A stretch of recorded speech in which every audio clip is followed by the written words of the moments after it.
चलिए, आप सब भक्तों का बहुत बहुत स्वागत है आज के इस साप्ताहिक श्रीमद् भागवतम के सत्र में। तो सबसे पहले हम लोग प्रारंभ करेंगे जगन्नाथ जी के चरणों में प्रार्थना करते हुए।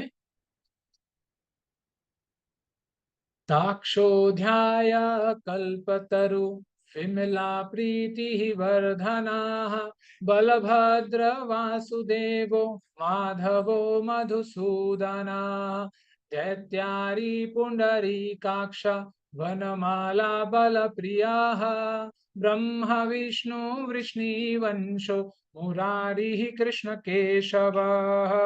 बोलिए जगन्नाथ बलभद्र सुभद्रा माई की जय, सुदर्शन चक्र राज की जय। चलिए, प्रारंभ करने से पहले हम लोग मंगलाचरण करते हैं। सच्चिदानंद रूपाय विश्वतोपत्यादि हेतवे तापत्रय विनाशाय श्री कृष्णाय वयं नुमः। कृष्णं नारायणं वन्दे कृष्णं वन्दे व्रजप्रियं कृष्णद्वैपायनं वन्दे कृष्णं वन्दे पृथासुतं। नमः पंकजनाभाय नमः पंकजमालिने नमः पंकजनेत्राय नमस्ते पंकज आग्रहे। कृष्णाय वासुदेवाय देवकी नंदनाय च नंदगोपकुमाराय गोविंदाय नमो नमः। नारायणं नमस्कृत्यं नरं चैव नरोत्तमं देवीं सरस्वतीं व्यासं ततो जयमुदीरयेत्। मूकं करोति वाचालं पंगुं लंघ्यते गिरिं यत्कृपातमहं वन्दे परमानन्दमाधवम्। ओम अज्ञानतिमिरान्धस्य ज्ञानाञ्जनाशलाकया चक्षुरुन्मिलितं येन तस्मै श्रीगुरुवे नमः। नमो ओम विष्णुपादाय कृष्णपृष्ठाय भूतले श्रीमते भक्तिवेदांत स्वामिनेति नामिने।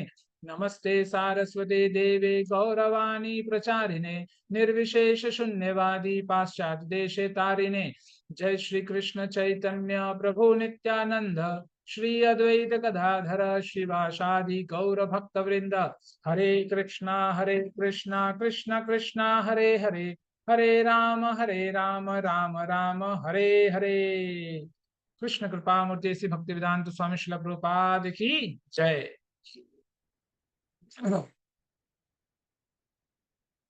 तो आज किसी किसी भक्त को पता है आज कौन सा अध्याय हम लोग भागवतम में लेने वाले हैं? 16। तीसरा तीसरा तीसरा स्कंद का 16 अध्याय। एक सेकंड मान तो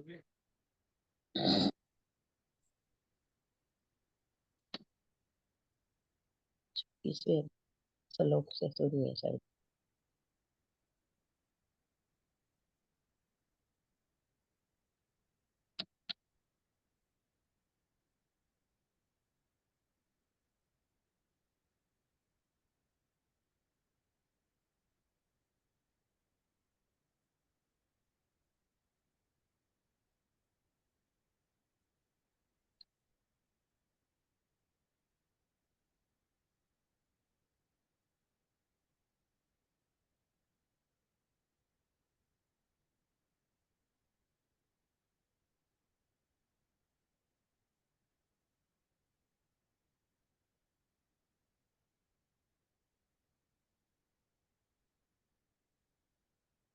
चलिए। तो हाँ, कौन सा अध्याय हम लोग प्रारंभ करने वाले हैं? 16। 16। उसका शीर्षक क्या है 16वें का? वैकुंठ के दोनों द्वारपाल जय विजय मुनियों द्वारा श्रापित। वो तो हो चुका है माता जी पिछले बार। पूरा नहीं हुआ ना प्रभु? पूरा हुआ था नहीं? पूरा हो गया माता जी। पूरा तो हो वो गया था छोटा। शायद वो है वराह भगवान का हाँ, प्राकट्य आपने बोला था। हाँ, तो तो वो फिर मैं निकल गई। फिर मैं छोटा सा निकल अध्याय गई। था माता जी, तो वो हो गया माता जी कल। अच्छा, ठीक तो है, अभी तो आज हम लोग जो जिस अध्याय को पढ़ेंगे वो है तीसरे अध्याय का 17वां अध्याय। 17वां। हाँ, तीसरे स्कंद का 17वां अध्याय जो है हिरण्याक्ष का दिग्विजय। कि हिरण्याक्ष कैसे प्रकट होते हैं, जैसा अभी कोमल माता जी ने बोला कि वराह अवतार आएंगे, तो पहले विलेन का इंट्रोडक्शन होता है, फिर हीरो आता है। तो हिरण्याक्ष पहले आएंगे और फिर हम लोग देखेंगे हिरण्याक्ष क्या क्या करेंगे, और फिर वराह देव का प्राकट्य होगा। ठीक है, तो आज के विषय वस्तु पर पहुंचने से पहले हम लोग थोड़ा सा भागवत महात्म्य के ऊपर चर्चा कर लें कि जैसे शास्त्रों में बताया गया है कि इस दुनिया में भाग्यवान कौन है। यदि आपसे कोई ये प्रश्न पूछे कि अच्छा इस दुनिया में सबसे भाग्यवान कौन इंसान है, तो आप क्या कहेंगे?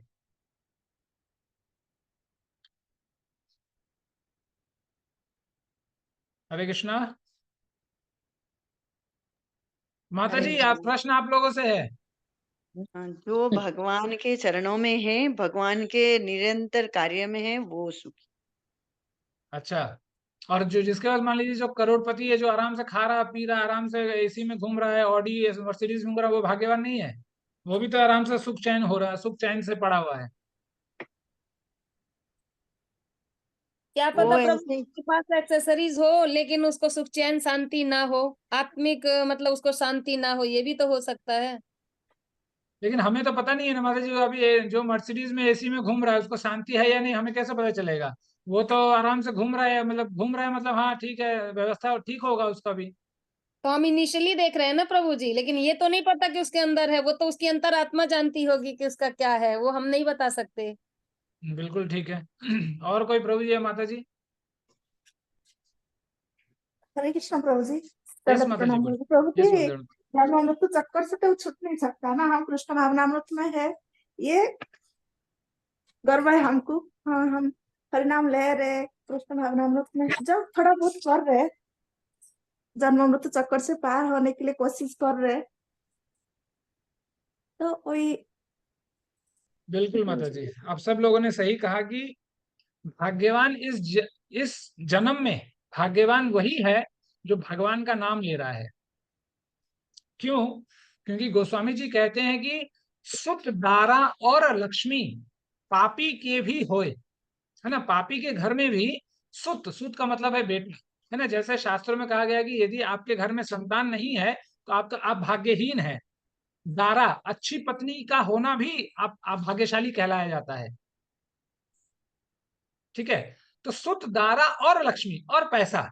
यदि पैसा भी नहीं, यदि आप कृपण घर में या तो आप बहुत गरीब घर में आपका जन्म हुआ है, तो इसमें भी आपका आपका भाग्यहीन है, आप भाग्यशाली नहीं है, ये भी बोला गया है। क्योंकि दरिद्रता उसी को प्राप्त होता है जिसको उसने वैसा कर्म किया है, उसी के कारण किसी को बड़े घर में, अमीरों के घर में, किसी को गरीबों के घर में जन्म मिलता है। लेकिन तुलसीदास जी कहते हैं कि सुत, दारा और लक्ष्मी पापी के भी होए, संत समागम हरि कथा तुलसी दुर्लभ होए। लेकिन दुर्लभ क्या है? संत समागम और हरि कथा, ये बहुत दुर्लभ है, सबके जीवन में नहीं होता ये। और जिसके जीवन में ये मिल गया, बस आप समझ लीजिए कि भगवान की कृपा है। क्यों? क्योंकि गोस्वामी जी कहते हैं कि बिनु हरि कृपा मिले ही नहीं संता। क्योंकि संतों का संग, और जब संतों का संग मिलता तभी हमें सत्संग की प्राप्ति होती है। और जब सत्संग की प्राप्ति हो रही है, इसका मतलब है कि विदाउट एनी डाउट भगवान की कृपा है। बिनु हरि कृपा मिले ही नहीं संता, बिना हरि कृपा के संत नहीं मिल सकते। क्यों? क्योंकि इस भवसागर को पार करने का संत जो है एक नाव का रूप है, जिसको पकड़कर ही हम उस कील की तरह हैं। देखिए, एक कील है, जो लोहे का कील होता है, आप लोग देखे होंगे, आप हम लोग अपने घर में ठोकते हैं दीवार में। उस कील को यदि जल में फेंक दिया जाए तो वो तुरंत डूब जाएगा। लेकिन उसी कील को एक नाव में, जो एक लकड़ी का नाव है, उसमें ठोक कर यदि उस नाव के सहारे उसको पार लगाया जाए, तो आप देखेंगे वो कील भी तर जाएगा, वो कील भी समुद्र पार चला जाएगा, नदी पार चला जाएगा। तो हम उस कील की तरह हैं, जो जिसमें कोई सामर्थ्य नहीं, लेकिन यदि संत रूपी नाव हमें मिल जाए तो हम तुरंत इस भवसागर से हम तर सकते हैं। इसीलिए भगवान तुलसीदास जी महाराज कहते हैं कि संत समागम हरि कृपा दुर्लभ होए, कि ये जो चीज है इतनी आसानी से नहीं मिलता। इसीलिए जैसे अभी रत्ना में माता जी ने कहा कि हमें गर्व होना चाहिए, और इसी बात को काकभूषुंडी जी बहुत सीना ठोक कर कहते हैं। वो कहते हैं कि आजु धन्य में धन्य अति, आजु धन्य में धन्य अति, यद्यपि सब विधिहीन। हाँ, मतलब कि आज मैं बहुत अपने आप को भाग्यशाली मानता हूं, इस पर भी कि मेरे अंदर यद्यपि सब विधिहीन, मेरे अंदर किसी भी प्रकार का मतलब कोई क्वालिटी नहीं है, कोई गुण नहीं है, सब विधिहीन, सब प्रकार से मैं हीन हूं, फिर भी अपने आप को अब भाग्यशाली मानता हूं। क्यों? क्योंकि निज जन जानी राम मोहि संत समागम दीन। क्योंकि राम ने मुझे अपना जन निज जन मतलब अपना मानकर, निज जन जानी राम मोहि संत समागम दीन, कि मुझे अपना जानकर मेरे भगवान ने मुझे संतों का संग दिया। और इसीलिए, क्योंकि जैसे भागवत कहती है, जन्मांतरे भवेत पुण्यम तदा भागवतम लभे, कि अनंत करोड़ों जन्मों के पापों का जब सपुंजित होता है तब जाकर कहीं हमें ये मौका मिलता है कि हम शास्त्र पढ़ सके, मनुष्य बन सके। नहीं तो आप देखिए, मतलब एक सेकंड के लिए जैसे हम लोग आप जो प्रचार करने जाते हैं, जैसे अभी कुछ दिन पहले राधा माता जी पूछ रही थी कि लोग बोलते हैं कि अगले जन्म और पिछले जन्म का और आगे आने वाले अगले जन्म का किसने देखा है। तो उन चीजों को यदि हम एक सेकंड के लिए नकार दें और इसी जन्म के बारे में सोचे कि 10 साल पहले हम भजन नहीं कर रहे थे, चाहे जैसे अभी रत्ना माता जी ने कहा कि जो भी कर रहे हैं, टूटा फूटा जो भी कर रहे हैं, कम से कम कुछ तो कर रहे हैं। तो हमारी स्थिति कैसी थी 10, 15, 20 साल पहले, और आज कैसी है जब हम भजन करने के मार्ग पर चल रहे हैं और 2, 4 साल, 5 साल हो गया, तो कैसा चल रहा है, पहले कैसा व्यवस्था था और आज कैसी व्यवस्था है। जैसे गोस्वामी जी बड़ा सुंदर लिखते हैं, वो कहते हैं कि फिरत सदा माया कर प्रेरा, काल कर्म स्वभाव गुण घेरा, कबहु कहरी करुणा नर देही, देता ईशा बिनु हेतु सनेही। गोस्वामी जी ने एक एक शब्द को ऐसा पिरोया है, लगता है कि मतलब हर शब्द को उन्होंने समुद्र के बहुत गहरे मतलब जगह पर गोता लगाकर एक एक शब्द को उन्होंने खोजकर पिरोया है अपने वाक्यों में। और इस पूरे दोहे में एक शब्द को देखिए, वो कहते हैं कि फिरत माया कर प्रेरा, फिरत सदा माया कर प्रेरा, मतलब हम जो जीव हैं सदा माया के वश में होकर अनेक 84 लाख योनियों में फिर रहे थे, घूम रहे थे, भटक रहे थे। कैसे भटक रहे थे? काल कर्म स्वभाव गुण गेरा, मतलब सतोगुण रजोगुण तमोगुणों से युक्त होकर, काल के परवश होकर, अपने कर्मों से, कर्मों के अनुसार के परवश होकर हम भटक रहे थे। और इसी बात को भक्ति विनोद ठाकुर भी कहते हैं। वो कहते हैं कि माया बौसे आछे भेषे खाचे हाबुडुबु भाई, कि माया के वश में है और बह रहा है अलग अलग योनियों में, और कभी सुख मिल जाता है तो बहुत खुश हो जाते हैं हम लोग, कभी दुख मिल जाता है तो फिर डुबकी लगा लेते हैं। तो उसी बात को गोस्वामी जी यहाँ कह रहे हैं कि फिर फिरत सदा माया कर प्रेरा, काल कर्म बस, काल कर्म स्वभाव गुण घेरा, अपने किए हुए काल कर्म के अनुसार हम भटक रहे हैं। फिर वो क्या कहते हैं? कबहु करी करुणा नर देही, देता ईशा बिनु हेतु सनेही। फिर भगवान कबहु करी करुणा नर देही, बिनु हेतु सनेही, बिना किसी कारण के, बिना हेतु, बिना किसी कारण के, सिर्फ स्नेह के परवश होकर भगवान हमें एक शरीर धारण देते हैं, एक मनुष्य का शरीर धारण देते हैं, जिसके माध्यम से आप चाहे कितना भी कुछ कर लीजिए, हम कर पाते हैं। देखिए मैं आपको पढ़ के सुनाऊंगा भागवत से। कल मैं 5वां स्कंद पढ़ रहा था, तो उसमें देवता लोग कह रहे हैं ब्रह्मा जी से, वो कहते हैं कि चूंकि आत्म साक्षात्कार के लिए मनुष्य जीवन ही परम पद है, अतः स्वर्ग के सभी देवता इस प्रकार कहते हैं, इन मनुष्यों के लिए भारतवर्ष में जन्म लेना कितना आश्चर्यजनक है।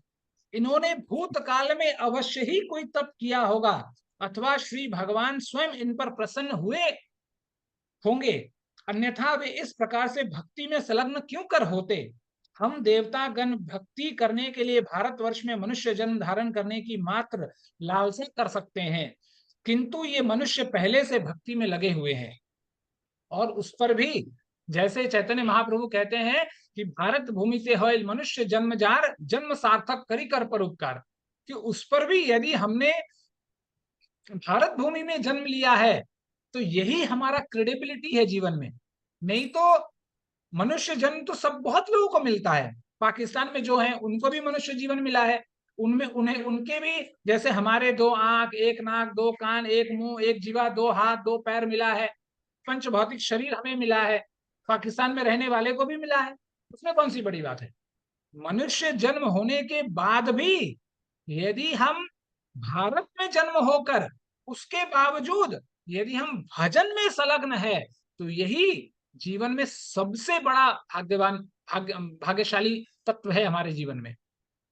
इसीलिए चैतन्य महाप्रभु वृंदावन दास ठाकुर लिखते हैं कि इथे ते भजिया से ही कृष्ण, इथे ते भजिया कृष्ण से ही भाग्यवान।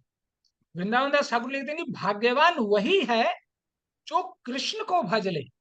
और सब जगहों पर, सब जगह से मतलब निष्कर्ष निकाला जाए और सब चीजों में भी यदि हम श्रीमद् भागवतम का पाठ करें तो इसमें और सोने पे सुहागा इससे बढ़कर और कुछ हो ही नहीं सकता।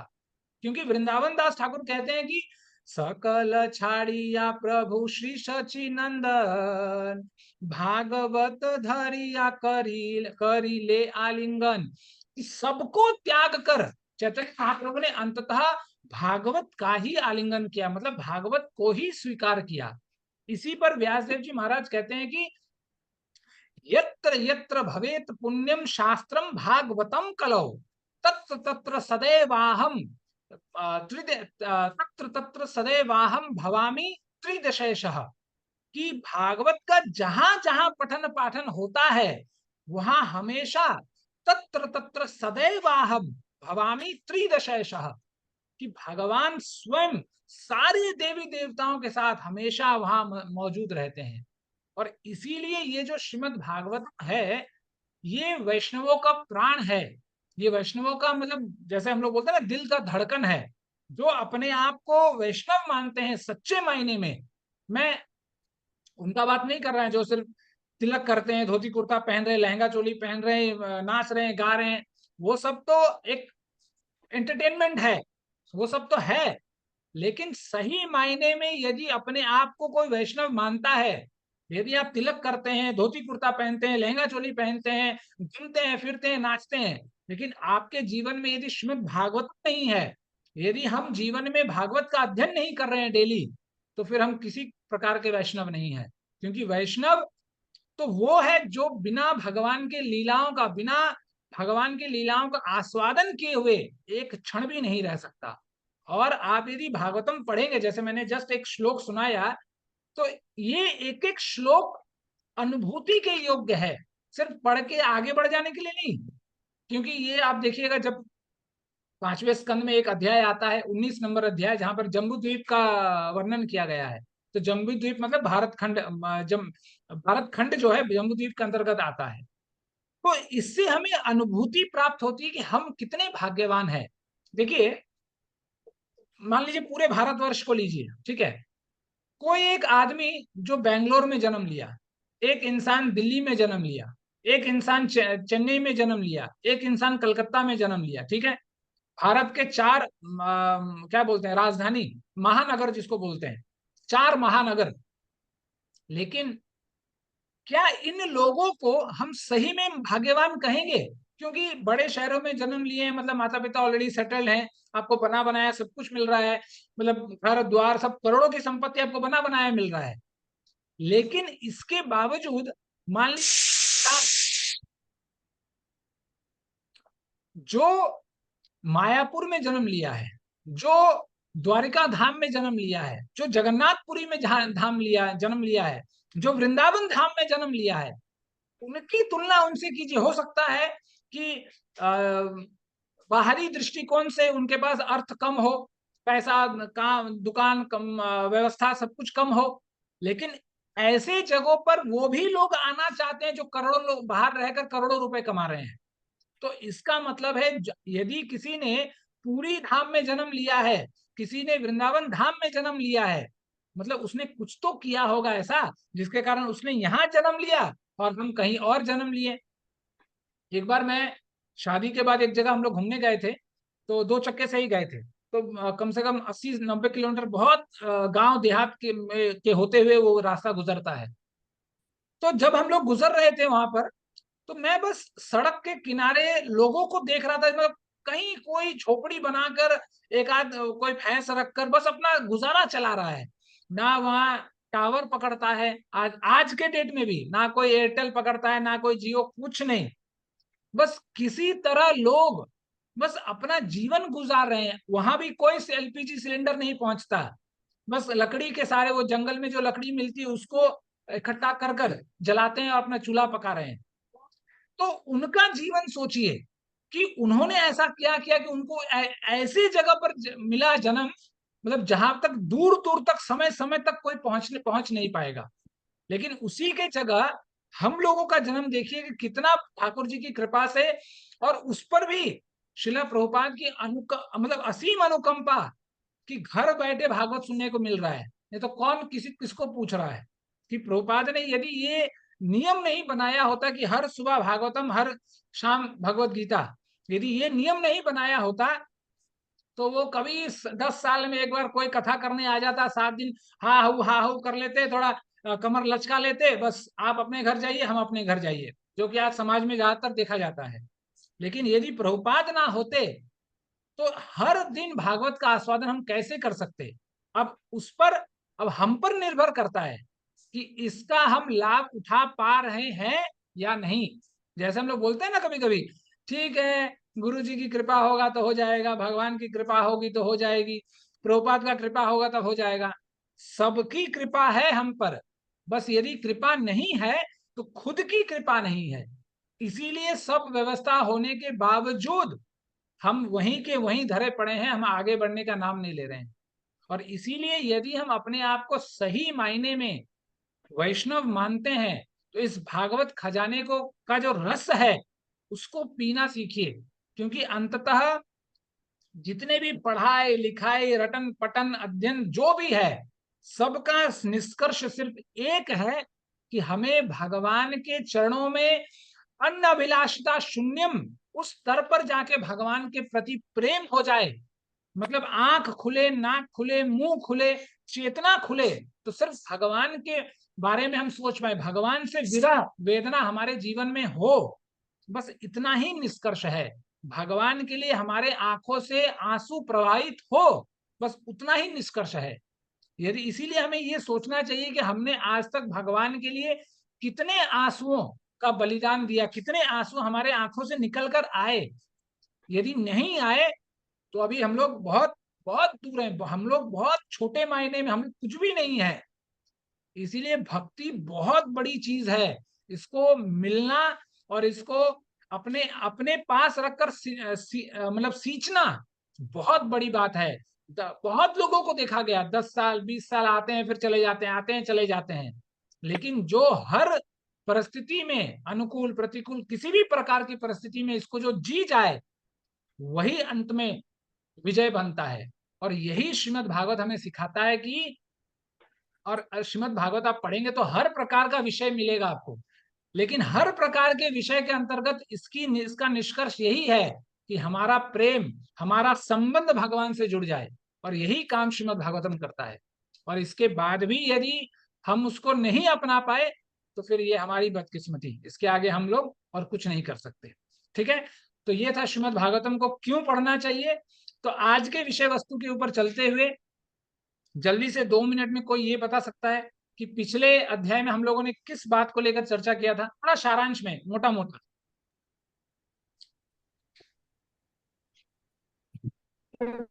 जी वो 4 संत बहुत पछतावा करते थे कि उन्होंने श्राप दिया, फिर भगवान उनकी प्रशंसा करते हैं, फिर भी वो चौंक जाते हैं कि भगवान हमारी प्रशंसा क्यों करते हैं। मतलब वो शौक में रहते हैं कि हम माता जी आप ये शायद मेरे लिए हो, लेकिन आपका आवाज कट जा रहा है माता जी। जी प्रभु। भगवान हमारे अच्छा, और कोई बता सकता है सरिता माता जी के अलावा? सरिता माता जी मेरे ख्याल से ठीक बोल रही हैं, लेकिन उनका आवाज कट जा रहा है। और कोई बता सकता है जल्दी से?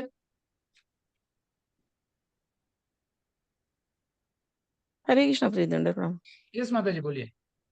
प्रभु जी बताइए, चार कुमारस इस भूलोक के में उन्होंने जन्म लिया था, पर जय विजय ने वैकुंठ के है, फिर भी इस भूलोक के होकर भी उन्होंने वैकुंठ के वासी जय विजय को श्राप दिया, क्योंकि वो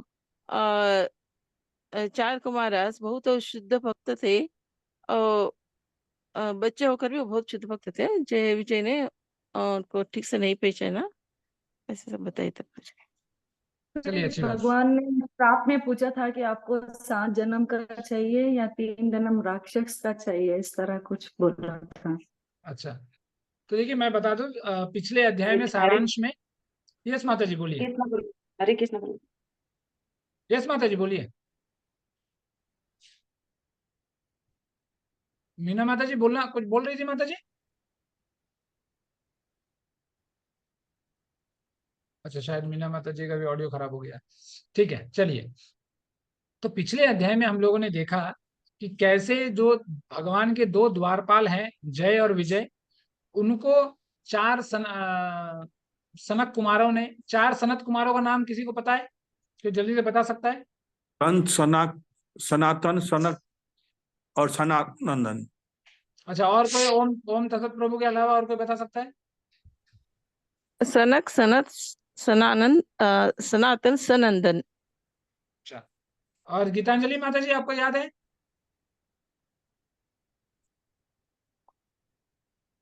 चागनी माता जी?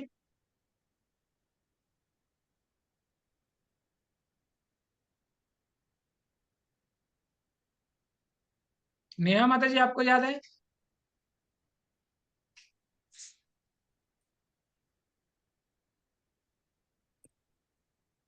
सनक, सनंदन, सनातन, सनत कुमार, आप लोगों को याद करना होगा ये सब चीज।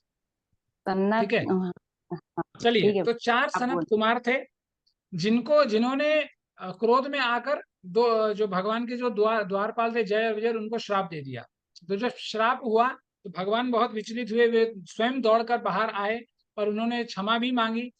और सारांश में भगवान ने ये भी बताया जय और विजय को कि मैं चाहूं तो ये श्राप को खत्म कर सकता हूं, लेकिन भगवान ने कहा कि लेकिन मैं ऐसा करूंगा नहीं, क्योंकि यही मेरा प्रचार है कि मैं ब्राह्मणों को कितना बढ़कर मानता हूं, अपने से भी ज्यादा बढ़कर भगवान मानते हैं ब्राह्मणों को। इसलिए भगवान ब्राह्मण के लिए कहा है भगवान ने पुरुषस्य मुखम ब्रह्मा, कि ब्राह्मण के मुख से भगवान ग्रहण करते हैं। इसलिए ब्राह्मण दान का इतना महत्व है कि ब्राह्मणों को दान देना, ब्राह्मणों को इज्जत देना, इतना महत्व रखा गया है ब्राह्मणों के लिए। क्यों? क्योंकि भगवान कहते हैं, भागवत आप पढ़ेंगे, आप देखें एकादश स्कंद में, तो भगवान वहां कहते हैं कि ब्राह्मणस्य ही देहो अयम शूद्र कामाय नेष्यते कृच्छाय तपसे ते प्रीत्या अनंत सुखायत। कि भगवान कहते हैं कि जिसको ब्राह्मण का शरीर मिला है उसको सिर्फ भोग वृत्ति के लिए नहीं मिला है, उसको अनंत सुख, वो जो परम आनंद है, उस सुख को प्राप्त करने के लिए तपस्या करने के लिए मिला है। त्रिच्छाय तपसे चे प्रत्या अनंत सुखाय च, कि वो ऐसा तपस्या जीवन में कर सके ताकि वो जो परम आनंद है, अनंत सुख है भगवान के धाम में, उस आनंद को वो प्राप्त कर सके। इसलिए उसको एक ब्राह्मण का शरीर प्राप्त हुआ है। तो ये कहकर भगवान जय और विजय जब 4 सनकादि चले जाते हैं, तो जय और विजय को ये कहते हुए वो बोलते हैं कि ठीक है, अब आप जाइए, लेकिन आप हमेशा मेरी स्मृति में हमेशा आप बने रहिएगा। वो अलग बात है कि आप द्वेष क्रोध के दृष्टिकोण से आप मुझे हमेशा याद करेंगे, जिसके कारण आप असुर की कुल में जन्म लेंगे आप, और 3 कुल में जन्म होगा, और उसके बाद तुरंत ही, और फिर भगवान ये भी कहते हैं कि मैं ही आऊंगा आपका उद्धार करने के लिए, और जैसे ही आपका उद्धार हो जाएगा आप पुनः आप मेरे धाम वापस चले आएंगे। तो इतना हम लोगों ने। हरे कृष्ण प्रभु जी, एक सवाल हमारे मन में बार बार आता है प्रभु जी, उस दिन से जिस दिन सुमुख दास प्रभु ने एक क्लास लिया था, उस दिन से एक सवाल छोटा सा हमारे मन में हमेशा आता है कि भगवान भक्त वत्सल बत्सल है, और जो उनके धाम में एक बार चला जाता है वो फिर वापस नहीं आता है। तो भगवान यीशु के ये तो जय और विजय का कोई गलती तो था नहीं प्रभु जी। एक्चुअली उनका हमारे देखने से कोई गलती नहीं है, लेकिन हम लोग तो छोटे आदमी, हमको क्या मालूम है, लेकिन उनका कोई गलती नहीं था। क्योंकि अगर द्वारपाल को जैसे सिक्योरिटी गार्ड को हम लोग रखते हैं दरवाजे पर कि भैया तुम इसको मत किसी को आने दो, तो जब तक वो जांच पड़ताल नहीं करेगा प्रभु जी तब तो किसी को कैसे आने देगा। तो अगर उसका तो कोई गलती नहीं तो फिर उसको वहां से फिर नीचे लोक में भगवान भेज दिया और असुर लोक, असुर योनि में जन्म दिया। भगवान उद्धार तो कर दिए, तो इसका क्या रहस्य है प्रभु जी? थोड़ा सा संक्षेप में मुझे बताइए। तो जी इसका रहस्य आज के अध्याय के अंतिम श्लोक में आपको मिलेगा। ठीक है, आप मुझे दोबारा याद दिलाइए, मैं ठीक है इस उत्तर का और उस श्लोक में दोनों मिला के आपको बताऊंगा। ठीक है, ठीक है प्रभु, क्योंकि हम उस दिन से जिस दिन से क्लास सुने हैं उस दिन से बार बार हमारे मन में यही बात हमेशा जो है सो आ रहा था। हमेशा यही बात, हमेशा जो सोते हैं तो भी यही बात आ रहा है कि भगवान भक्त वत्सल होकर के ऐसे जो है सो है उनके धाम में जो चला गया वही नहीं है, और जो ड्यूटी कर रहा है उनका वो तो जांच पड़ताल बिना किए कैसे किसी को छोड़ेगा। अगर नहीं छोड़ेगा तो उसको हटा दिया जाएगा ड्यूटी से। उसका मतलब कि वो कर्म अपना ड्यूटी ठीक से नहीं कर रहा है। खासकर हम डिफेंस आदमी हैं, इसलिए मैं पूछ रहा हूँ प्रभु जी कि हम लोग जो सो उधर किसी को जाने नहीं देते हैं। अगर इसका हम लोग नहीं जाने देते तो आकर के जो बड़ा अधिकारी है वो उसको मतलब कि बता देगा। मेडल देता है कि हाँ भाई ठीक है आपने बहुत अच्छा काम किया, उसको नाम अनाउंस करता है। तो ऐसे कैसे हुआ थोड़ा हमको बताइएगा। तो इसीलिए डिफेंस में बोला जाता है ना कि रेस्पेक्ट ऑल सस्पेक्ट ऑल। अच्छा इसके ठीक लिए है, हमको आपके सवाल का जवाब मैं अंत में दूंगा। ठीक है, एक श्लोक आएगा उसमें आपके सवाल का जवाब दिया हुआ है। ठीक है प्रभु, हरे कृष्ण ठीक है, प्रभु जी। चलिए हम लोग प्रारंभ करते हैं, आगे बढ़ते हैं हम लोग। मेरा स्क्रीन दिख रहा है आप लोगों को? जी प्रभु जी। ठीक है, कोई माता जी पढ़िए इसको। हाँ प्रभु प्रभु जी जी मैं मैं पढ़ूं प्रभु जी? मंगला जी माता जी प्रभु जी पढ़िए। मैं पढ़ूं? हरे कृष्ण प्रभु जी, दंडवत प्रणाम। पुण्यात्मा दीति को अपने गर्भ में पल रहे बच्चों से देवताओं को कष्ट होने की बहुत आशंका थी, और उसके पति ने भी यही भविष्यवाणी की थी। पर 100 साल की गर्भावस्था के बाद उन्होंने जुड़वा बेटों को जन्म दिया। हरे कृष्ण प्रभु जी। हरे कृष्ण माता जी। तो यहाँ पर बताया गया कि पुण्यात्मा दिति ने अपने गर्भ में पल रहे बच्चों से देवताओं को कष्ट होने की बहुत आशंका थी, और उसके पति ने भी ये भविष्यवाणी की थी। पूरे 100 साल की गर्भावस्था के बाद उन्होंने जुड़वा बेटे को जन्म दिया। तो देखिए यहाँ पर कहने का आश्रय यह है कि दिति अंततः गलत नहीं थी, लेकिन जैसा होता है ना कि हम लोग बहुत बार गलत नहीं होते हैं, लेकिन जैसे अर्जुन ये सवाल भगवान से करते हैं भगवत गीता में कि ऐसा कौन सा कारण है कि इंसान ना चाहकर भी कभी गलत कर बैठता है। तो भगवान उत्तर में कहते हैं कि काम एष क्रोध एष रजोगुण समुद्धव, है ना। तो कभी कभी हमारे अंदर कामनाओं का प्रवाह इतना चढ़कर बोलता है कि हम सब कुछ जानकर पढ़कर लिखा पढ़ी होकर पढ़ा लिखा होकर भी हम वो गलती कर बैठते हैं, और एक बार हो जाने के बाद फिर हम पछताते हैं। लेकिन दिति ने जब दिति कश्यप मुनि के साथ संभोग करती है और उसके बाद फिर वो साक्षात्कार होता है उसे कि नहीं, जो हुआ हम लोगों ने गलत समय पर एक कार्य कर बैठा, और जब कश्यप मुनि भी इसको पुष्ट करते हैं कि नहीं हमने जो कार्य किया है वो गलत किया है, जिसका निष्कर्ष जो है वो सही नहीं होगा, इसको जानकर देखिए, इसीलिए हमें श्रीमद् भागवतम जैसे शास्त्रों का और जितने भी इसमें शास्त्र हैं उनका चरित्र पढ़ना चाहिए। क्योंकि दिति में जो सामर्थ्य था, क्या हमारे में वो सामर्थ्य हो सकता है? क्या कोई आज की कोई महिला अपने गर्भ को 100 साल के लिए, क्या 1 साल के लिए धारण करके रख सकती है? नहीं धारण कर सकती। तो सोचिए उसमें कितना बल है दिति में। और इसी के लिए वो जब जान गई कि नहीं, मेरे जो बच्चे उत्पन्न होंगे पूरे संसार के लिए विकराल रूप में जन्म होंगे, पूरे संसार का मतलब बर्बाद कर देंगे पूरे संसार को। इसको जानकर उन्होंने 100 वर्षों तक कि चलो भाई जितना मेरी शक्ति है पूरे संसार को पीड़ित होने से मैं तब तक बचा सकूं, तब तक उन्होंने 100 साल तक उन्होंने अपने गर्भ को अपने शरीर में रखा। इसीलिए हमें, जैसे गोस्वामी जी कहते हैं कि पर हित सरिस धर्म नहीं भाई, पर पीड़ा सम नहीं अधमाई, कि दूसरों को तकलीफ देने जैसा अधर्म इस दुनिया में नहीं है, और दूसरों का भला करने जैसा धर्म इस दुनिया में नहीं है। इसी को वैष्णव दृष्टिकोण से कहा जाता है पर दुख दुखी, कि दूसरों के दुख से दुखी होना, ये वैष्णवों का लक्षण है।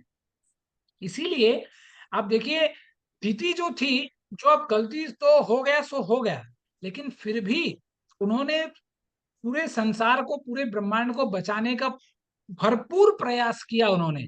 लेकिन जैसे कहते हैं कि राम किन्ह चाहि सोई होई करे अन्यथा अस नहीं कोई, कि भगवान जो चाहेंगे वही होगा, उसके अलावा प्रकृति के नियम को आप लांग नहीं सकते, चाहे आप कितने भी शक्तिशाली क्यों ना हो सकता है कि जड़ी बूटी कुछ खाकर, कुछ त्रिफला खाकर आप अपना 50 साल का उम्र 60 साल कर सकते हैं, 60 से 100 कर सकते हैं, 100 से 200 कर सकते हैं, लेकिन उसके बाद जन्म मृत्यु जरा व्याधि के इस चक्कर में आपको आना पड़ेगा।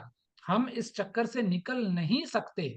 यही भगवान की शक्ति है और इसी शक्ति को हमें समझना पड़ेगा। तो इसी के माध्यम से जब दीति को लगा कि नहीं, अब मैं नहीं कर सकती, मेरे शक्ति के अब परे है ये चीज, उस समय वो 2 जुड़वे बच्चों को अपना जन्म देती है।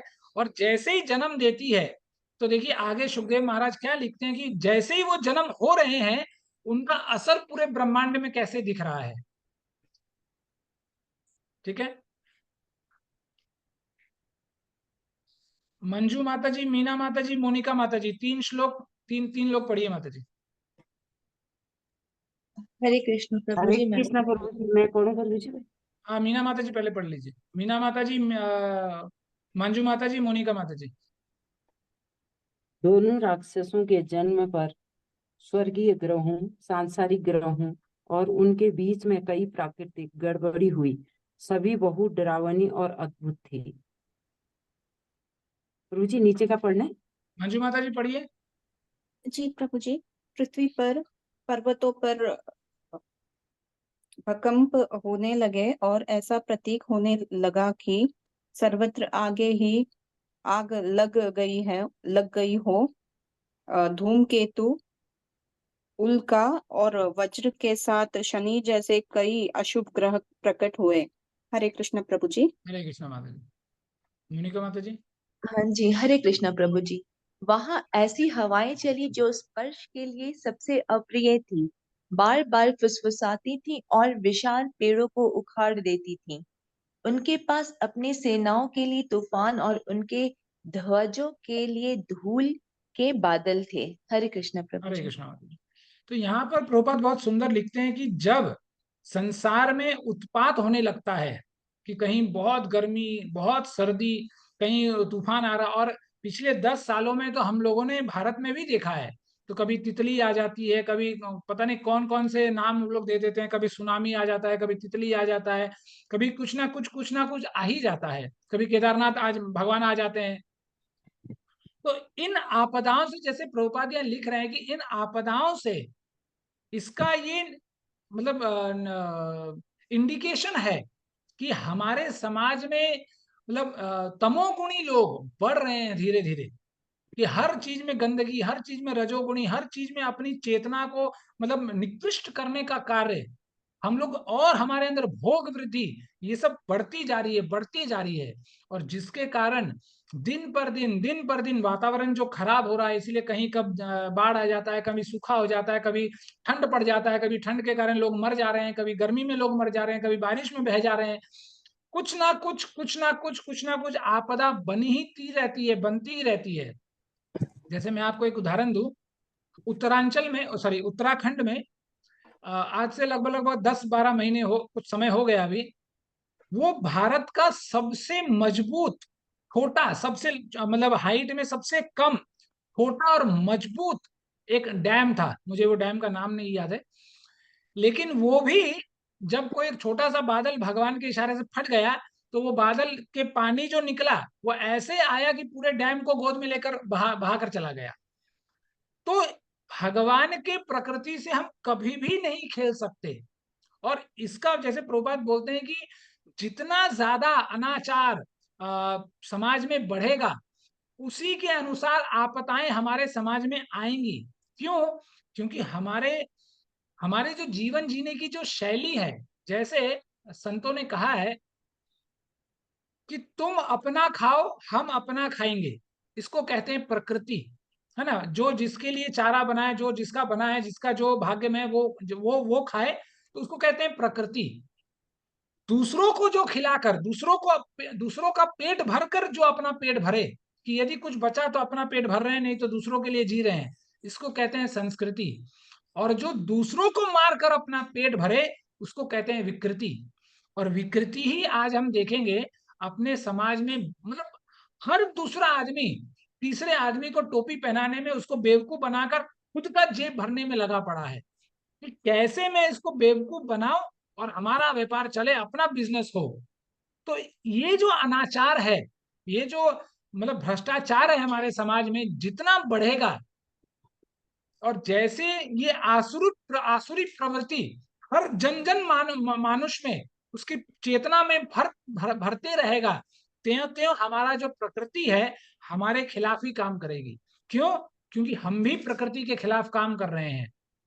कूड़ा करकट नदियों में फेंक देना, जहां तहां आप जाइए, आज पूरा का पूरा समुद्र इतना गंदा हो चुका है, इतनी गंदगी भर पड़ी है, और उसके जिम्मेदार भी हम हैं। तो उसका हर्जाना भी हमें ही भरना पड़ेगा, दूर से कोई नहीं आएगा।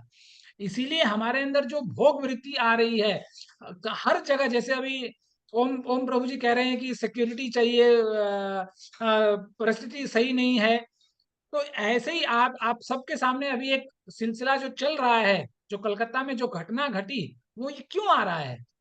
क्योंकि हमारे अंदर ये जो आसुरी प्रवृत्ति इतनी माने भरा पड़ रहा है, भरे जा रहा है, और इसी प्रवृत्ति से हम आगे भी बढ़ रहे हैं। इसीलिए दिन पर दिन हमारे लिए इस संसार में, इस समाज में जीना और मुश्किल हो जाएगा, क्योंकि हम अपने सही मायने में आध्यात्मिक दृष्टिकोण से हम काम ही नहीं कर रहे हैं। हम अपने बच्चों को गीता भागवत पढ़ा ही नहीं रहे हैं। अभी कुछ दिन पहले खबर आया, देखिए मुसलमानों में लोग मदरसे भेजते हैं अपने बच्चों को पढ़ाने के लिए। अब वो कहाँ क्या हो वो अलग बात है। जैसे अभी कुछ दिन पहले बात खबर आई कि प्रयागराज में एक मदरसा था, उसमें छापा पड़ी तो उसमें डुप्लीकेट नोट निकला, मैंने भरा पड़ा एकदम 100 का बंडल निकला कि कहीं ना कहीं कुछ उपद्रव मचाया जाए इन नकली नोटों से। तो वो लोग गलत जगह में भी अपने बच्चों को भेज रहे हैं आंखें बंद करके कि भाई हमारा बेटा हमारा सभ्यता जानेगा। लेकिन हम अपने बच्चों को भगवत गीता पढ़ाने में शर्म लगता है, हमें हमें तिलक लगाने में शर्म लगती है कि अरे यार लोग क्या कहेंगे। हमें अपने ही संस्कृति को अपनाने में शर्म लगता है, और जिसका हर्जाना भी हमें ही भरना पड़ेगा, बाहर से कोई नहीं आएगा।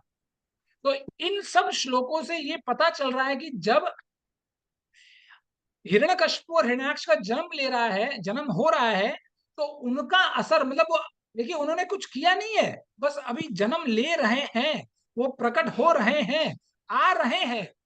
आने का ही सिर्फ वो अंगित ऐसे करते हैं कि पूरे ब्रह्मांड में भूचाल आ रहा है। आगे देखिए, आगे पढ़िए।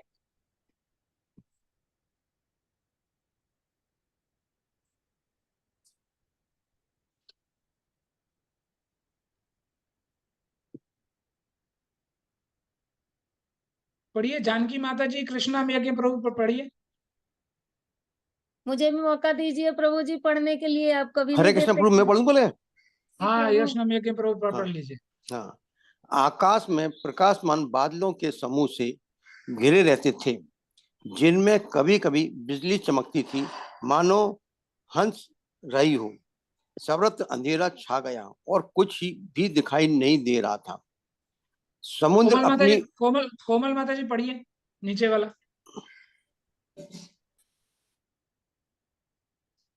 कोमल माता जी हरे कृष्णा। हरे कृष्णा प्रभु, मैं पढ़ूं? यस माता जी, हाँ जानकी माता जी पढ़िए। समुद्र अपनी ऊंची लहरों के साथ जोर जोर से विलाप करने लगा, मानो दुख से त्रस्त त्रस्त हो और समुद्र में रहने वाले प्राणियों में हलचल मच गई। नदियां और झीलें भी उत्तेजित हो गई और कमल सूख गए। हरे कृष्णा प्रभु। हरे कृष्णा। कौन अभी माता जी बोल रही थी कि मुझे मौका नहीं मिलता? कोमल माता जी थे, राइट? हाँ, हरे कृष्णा प्रभु जी। हाँ प्रभु जी। ठीक है, हमारे जो लाल में लिखा हुआ है पढ़िए। हाँ, हरे कृष्णा प्रभु जी। सूर्य और चंद्र ग्रहण के दौरान सूर्य और चंद्रमा के चारों ओर बार बार धुंध भरा प्रभाव मंडल दिखाई देता था। बादलों के बिना भी गड़गड़ाहट ही गड़गड़ाहट सुनाई देती थी और पहाड़ की गुफाओं में रथों की खड़खड़ाहट जैसी आवाज निकलती थी। हरे कृष्णा ठीक है प्रभु माता, जी। हरे कृष्णा। नेहा माता जी पढ़िए इसको।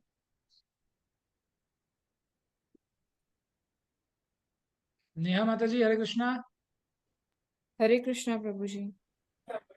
गांव के भीतरी इलाकों में सियार स्पष्ट रूप से चिल्लाते थे। उनके मुंह से तेज आग निकलती थी और सियार और उल्लू भी उनके रोने में शामिल हो जाते थे।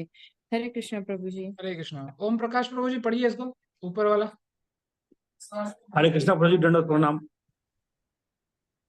यस प्रभु जी, हरे कृष्णा पढ़िए। कुत्ते गर्दन उठाकर इधर उधर चिल्लाने लगे, कभी गाने के अंदाज में और कभी रोने के अंदाज में। हरे कृष्णा प्रभु जी। हरे कृष्णा प्रभु जी। ओम प्रकाश प्रभु पढ़िए। हरे कृष्णा प्रभु जी। हे विदुर, गधे झुंड में इधर उधर दौड़ते थे, अपने कठोर खुरों से पृथ्वी पर प्रहार करते थे और बेतहाशा रेंगते थे। हरे कृष्ण। हरे कृष्ण। अरे प्रेम धात्री माता जी ऊपर वाला पढ़िए। प्रेम धात्री माता जी।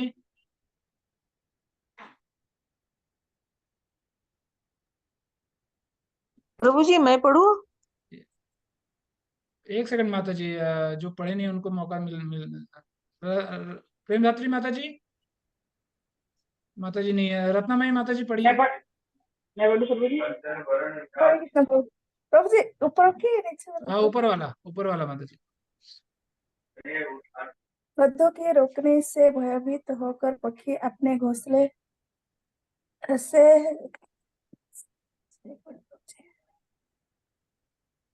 घोंसलों से चीखते हुए माता जी। ये दिखाई नहीं दे रहा प्रभु जी, ये रोक गया मैंने। घोंसले मेरा से उड़ने लगे, जबकि घोंसलाओं के साथ साथ नहीं प्रभु जी नहीं हो रहा है। जंगलों इसके में भी मेवाशी जंगल गोबर में और भी मूत्र त्यागने लगे। गोबर और मूत्र त्यागने लगे। हरे कृष्ण प्रभु। हरे हरे कृष्ण। कृष्ण। हम भी शकुंतला पढ़े प्रभु जी। हाँ, पूनम माता जी पढ़िए माता जी। कृष्णमूर्ति संविधानशिला प्रभुपाद की जय। भयभीत गांवों से दूर के स्थान पर निकलने लगा। बादलों से मावाद की वर्षा होने लगी। मंदिरों में देवताओं की प्रतिमाओं से आंसू बहने लगे और पेड़ बिना हवा के झोंके से गिरने लगे। हरे कृष्णा हरे प्रभु कृष्ण जी। माता। तो देखिए यहाँ पर हम लोगों ने कम से कम 6-8 श्लोक हम लोगों ने पढ़ा। तो इसमें सुखदेव गोस्वामी सिर्फ इतना दिखाना चाह रहे हैं कि जब हिरण्याक्ष और हिरण्यकशिपु का जन्म हो रहा है तो मतलब ब्रह्म लोक से लेकर पाताल लोक तक 14 के 14 लोक ग्रसित हो चुके हैं इनके प्रभाव से। पूरे के पूरे ब्रह्मांड में भयानक अंधकार छाया पड़ा है। इसीलिए आप देखेंगे एक एक दृष्टिकोण को, जैसे मान लीजिए यदि हम लोग थोड़ा सा बैक जाएं, गायों का स्वभाव है दूध देना, लेकिन उस स्वभाव के विपरीत वो दूध के जगह पे खून दे रहे हैं। गौशालाओं के साथ साथ जंगलों में भी मेवाशी गोबर और मूत्र त्यागने लगे हैं। हाँ, मतलब कि जिनको गोबर नहीं त्यागना चाहिए वो भी त्याग रहे हैं। कुत्ते, जैसे हम लोग आम तौर पे कहते हैं कि कुत्ते का जो कुत्ता जो आवाज करता है वो आवाज करना सही नहीं माना जाता, अशुभ माना जाता है। लेकिन उस समय सिर्फ कुत्ते गर्दन उठा उठा कर चिल्ला चिल्ला कर बस वो भौंके जा रहे थे। मतलब जितनी प्रकार का भी हम लोग अपशकुन को मानते हैं वो सारे अपशकुन एक ही समय पर सारे दृष्टिकोण से होने लगे, चाहे वो जंगलों में हो, चाहे वो यहाँ तक कि ये भी बोला गया कि मंदिरों में भी जो विग्रह है उन विग्रहों के आंखों से भी आंसू आंसू निकलने लगा। तो सोचिए भगवान के पार्षदों का शक्ति कितनी है, ठीक है। हिरण्याक्ष हिरण्यकशिपु का शक्ति कितना है कि वो सिर्फ प्रकट होते के साथ साथ प्रकृति के जितने अंग हैं उन सब अंगों अंग त्रस्त होने लगे। यहां तक कि समुद्र के जलचर भी, समुद्र भी त्रस्त होने लगा सिर्फ इनके प्राकट्य से।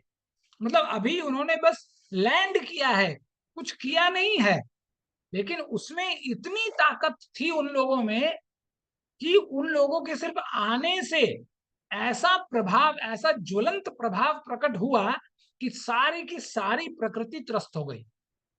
देखिए जैसे भगवान कहते हैं मया दक्षिण प्रकृति सूयते सचराचरम, ये पूरी प्रकृति भगवान के इशारे में नाचती है। तो और भगवान ये भी कहते हैं कि यदा यदा ही धर्मस्य ग्लानिर्भवति भारत, कि जब जब धर्म का हानि होगा तब भगवान प्रकट होते हैं। और भगवान मतलब भगवान के ही ब्रह्मांड को त्रस्त करने का काम ये दोनों कर रहे हैं। मतलब ये करने आए हैं, आने से पहले ही त्रस्त हो चुका है भगवान की प्रकृति, और इसी प्रकृति को बचाने के लिए भगवान प्रकट होंगे। तो सोचिए ऐसा ताकतवर, मतलब ऐसा ताकतवर कोई कौन हो सकता है भगवान के पार्षदों के बिना।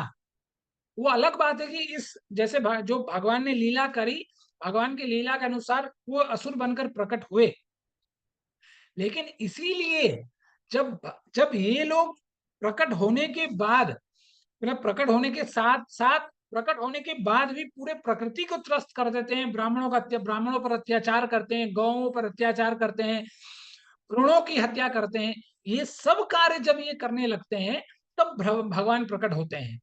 और आज नहीं तो कल, कलिकाल में भी ये काम होगा, और उस समय फिर बातचीत की कोई मौका नहीं मिलेगा। सिर्फ कल की भगवान आएंगे, घोड़े पर सवार होंगे और सिर्फ खच खच खच खच करके सिर्फ गले कटते जाएंगे। वहां पर sorry, I did not know, I was not aware, है ना, मुझे जानकारी नहीं थी, मुझे पता नहीं था, मैं तो अनपढ़ गवार हूं। इन किसी भी बातों का कोई गुंजाइश नहीं रह जाएगा।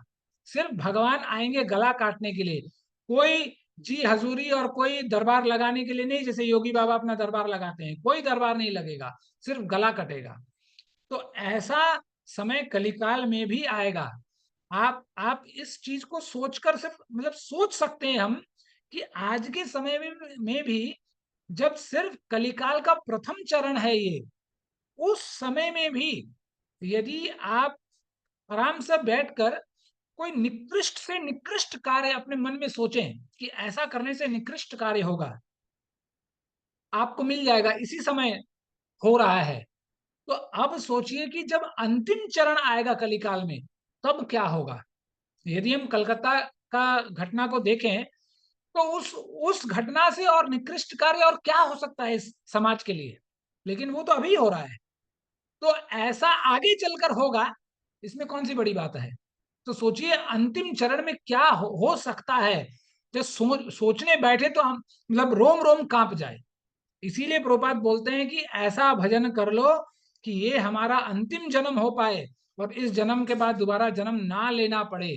नहीं तो जब जब जन्म लोगे इसके बाद तब तब कठिनाइयां बढ़ती ही जाएंगी, आसान नहीं होगा। फिर ना चले ना, पता नहीं गीता ज्ञान हो कि इस्कॉन हो, कोई नहीं होगा। आपको अपनी लड़ाई खुद लड़नी है। अभी 5 के बीच लड़ रहे हैं अपने घर परिवार में नाम जप करने के लिए, तब हजारों करोड़ों लोगों के बीच नाम जप करने के लिए कोई मौका मिलेगा, फिर पता नहीं चलेगा कि जो कर रहे हैं वो सही कर रहे हैं कि नहीं, क्योंकि कोई पुष्ट करने वाला नहीं होगा। ऐसा व्यवस्था आ जाएगा आने वाले दिनों में। तो इन सब श्लोकों से सुखदेव महाराज यही कह रहे हैं कि इन दोनों के सिर्फ प्रकट होने के बाद पूरे का पूरा जो ब्रह्मांड था, 14 लोक थे, सब त्रस्त हो गए। जो हर जीव अपने प्रकृति से, अपने स्वभाव से वो चयित हो जा रहा है। जैसे आपने देखा कि गाय को दूध देना चाहिए पर वो दूध की जगह खून दे रहा है, तो इसी तरह पूरी प्रकृति त्रस्त हो जाती है। फिर देखिए आगे व्यासदेव जी क्या लिखते हैं। राधा माता जी अनुवाद श्लोक पढ़िए और शकुंतला माता जी अनुवाद पढ़िए इसका। हरे कृष्ण प्रभु। दृष्टा न्यायाश्च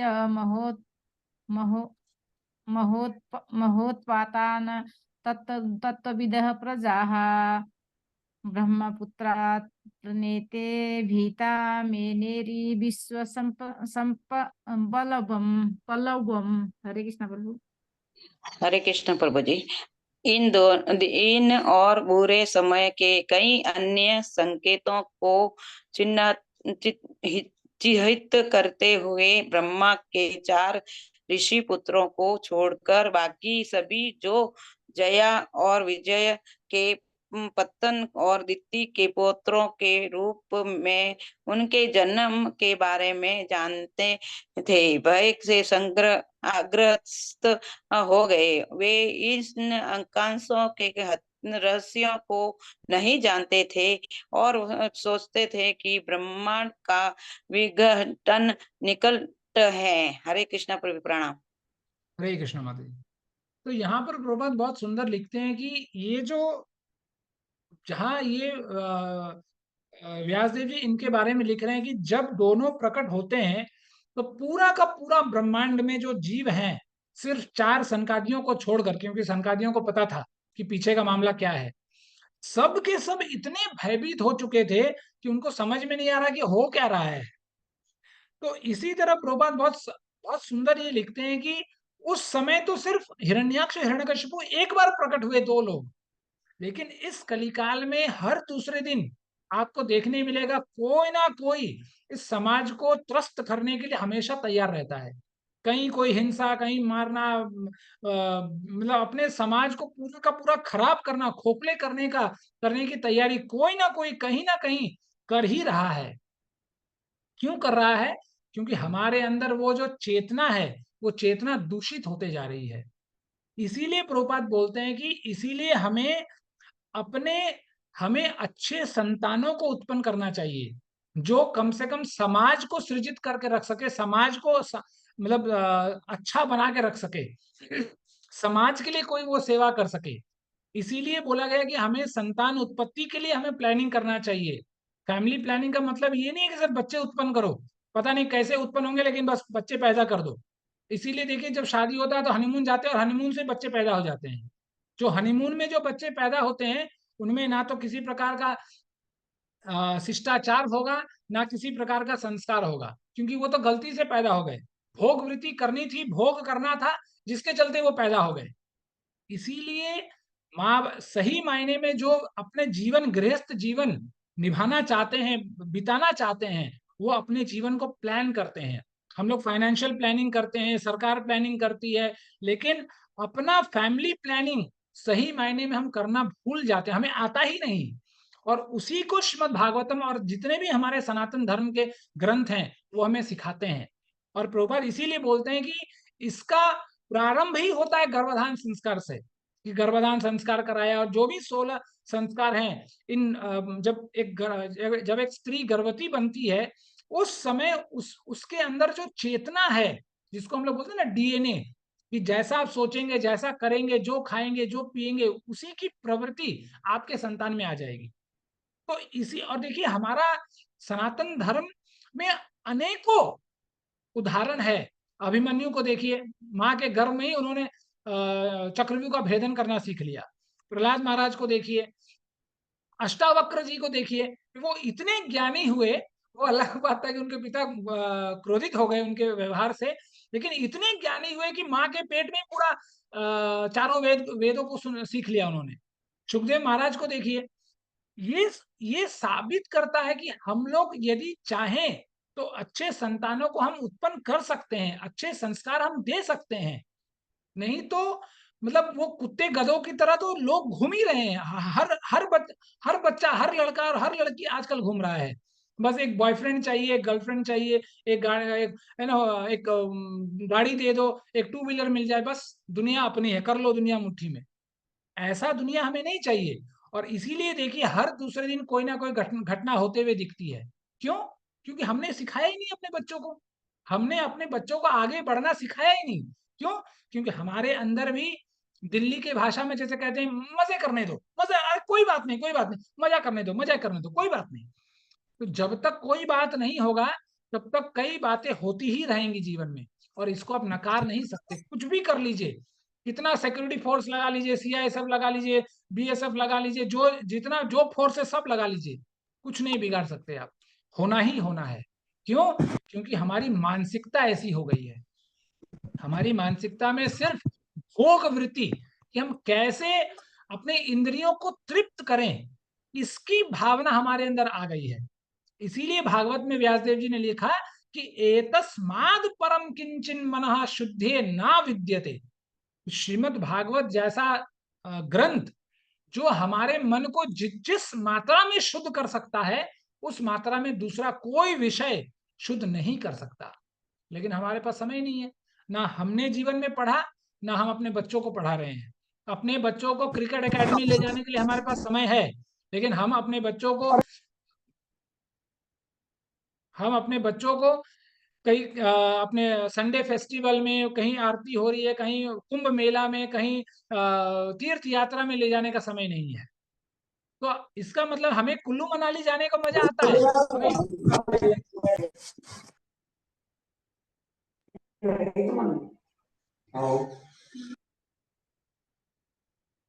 हमें बेकार की जगहों में मजे लेने आते हैं कि कौन सा पैलेस था, कहाँ पर वो फिल्म शूट हुआ था, ऐसे जगह पर चलो। तो हम आजकल पर्यटन के रूप में निकले हैं घर से, तीर्थ यात्रा करने नहीं जाते हैं हम लोग। ना घर में भगवत गीता का पठन होता है, माँ बाप ही नहीं पढ़ते, तो बच्चे क्या पढ़ेंगे? और इसी चीज को हमें मुस्लिम समुदाय से सीखनी है।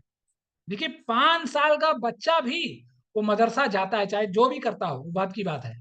लेकिन हम अपने बच्चों को नहीं भेजते। हम अपने बच्चों को क्रिकेट एकेडमी, जैसे मैंने बोला, हॉकी एकेडमी, वो फलाना काम, वो स्विमिंग सीखना है, सब सही, लेकिन पहले ये, क्योंकि अंततः क्रिकेट कितने लोगों को, आप लोगों को, मतलब ये माँ बाप की बेवकूफी है।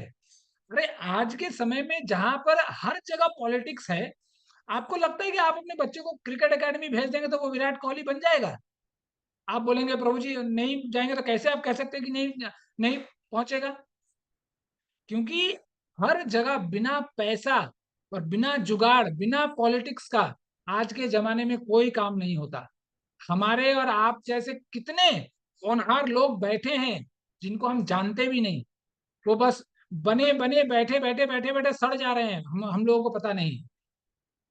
जो टीवी पर आता है उसका 90% अंश मैच फिक्स्ड है, सब कुछ पीछे तय किया गया है, बस आपको दिखाने के लिए दिखाया जा रहा है, ऐसा कुछ भी नहीं है। हम लोग जो फिल्म देखते हैं, जो शाहरुख खान, ये आमिर खान, ये फलाना कौन कौन है, अक्षय कुमार, ये लोग जो हैं कितना बढ़िया बढ़िया रोल करते हैं। आपको लगता है इनके अंदर वो चेतना है सही मायने में इनके जीवन में? कभी नहीं। एक आंसू बहाने के लिए भी 5 करोड़ रुपया शाहरुख खान ले रहा है, तो ये तो मगरमच्छ के आंसू है। लेकिन उसी मगरमच्छ के आंसू से हम प्रभावित हो जाते हैं। हम उसी जगह पर रामानंद सागर जी का रामायण दिखाएं अपने बच्चों को, कृष्णा प्रोग्राम दिखाएं, तो कुछ बात बनेगा। लेकिन हम तो वेब सीरीज में लगे हुए हैं, हम भी लगे हुए हैं और अपने बच्चों को भी लगाए हुए हैं। क्योंकि जब हमारा बच्चा हमारे गर्भ में था तो हम यही कर रहे थे।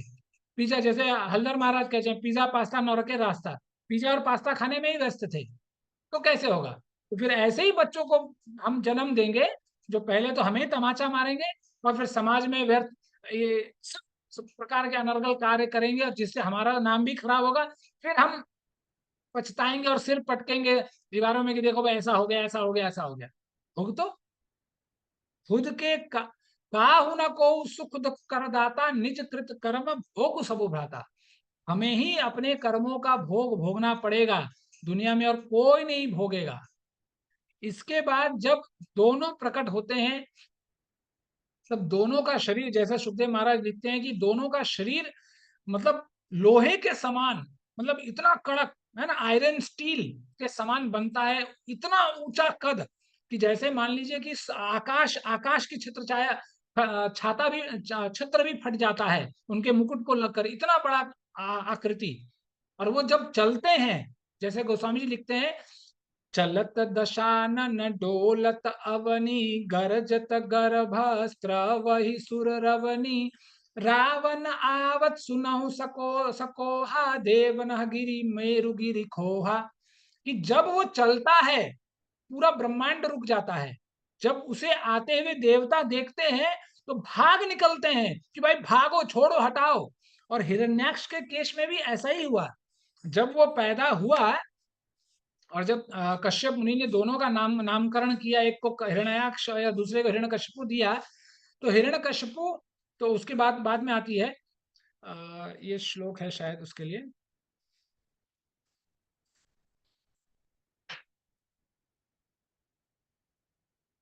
पढ़िए। कौन पढ़ेगा श्लोक? हरे कृष्ण प्रभु जी, पढ़ो प्रभु जी। अनुवाद में पढ़ूंगा प्रभु जी। हरे कृष्ण। प्रेमदात्री माता जी अनुवाद श्लोक पढ़िए और विक्रम माता जी अनुवाद पढ़िए। चक्रैरण्यकशिपुर्दौर्भ्यां ब्रह्मवरेण च वशे सपा लोकान् स्त्रीणाकुतो मृत्युरुद्धतः। हरे कृष्ण। हरे कृष्ण माता। बड़ा ही बच्चा हिरण्यकशिपु तीनों लोगों में किसी की मृत्यु से नहीं डरता था, क्योंकि उसे भगवान ब्रह्मा से आशीर्वाद प्राप्त था। इस आशीर्वाद के कारण वह घोर निर्वित्र और फूले हुआ था और तीनों ग्रहों के अपने नियंत्रण में लगान में सुस्तम था। हरे कृष्ण प्रभु जी। हरे कृष्ण माता जी। तो यहाँ पर हिरण्यकशिपु के बारे में बताया गया कि जब वो जन्म लेता है और ब्रह्मा जी से वरदान प्राप्त कर लेता है, तो वो पूरे ब्रह्मांड को अपना मानने लगता है, कि वो ऐसा समझने लगता है कि बस अब हम अमर हो गए। लेकिन उसे ये पता नहीं था कि जिस वरदान को वो अमरता का वरदान मान रहा है, और जिसने वो वरदान दिया है वो खुद अमर नहीं है, तो वो कैसे अमर हो सकता है। तो यहाँ पर हमारे लिए सीखने की बात यह है कि हम चाहे कितने भी समझदार हों, कितने भी चतुर हों, हम भगवान से परे भगवान को बेवकूफ नहीं बना सकते। इस चीज को हमें हमेशा याद रखना होगा। चाहे हम कितना ही बड़े से बड़ा नुस्खा क्यों ना अपना ले, हम प्रकृति से परे नहीं जा सकते। यही चीज हिरण्यकशिपु के माध्यम से भगवान ने हमें दिखाया है। हिरण्यकशिपु ने ना जाने कितने उपाय लगाए, ना बाहर मरेंगे, ना अंदर मरेंगे, ऊपर मरेंगे, नीचे नहीं मरेंगे, है ना, अस्त्र से नहीं मरेंगे, शस्त्र से नहीं मरेंगे, नर से नहीं मरेंगे, नारायण से नहीं मरेंगे, ना जाने कितने उपायों को उसने अपनाया। लेकिन अंततः भगवान ने वो उपाय निकाला जिस उपाय से मतलब उस उपाय के परे और कुछ भी नहीं है। इसीलिए हम लोग बोलते हैं कि एक सेकंड रुकिए,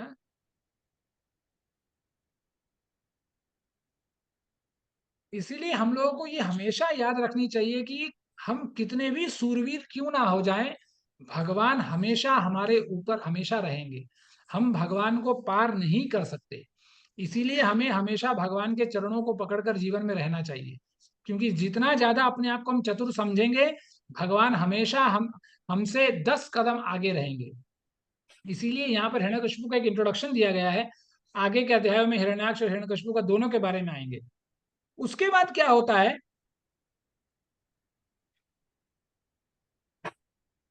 एक सेकंड,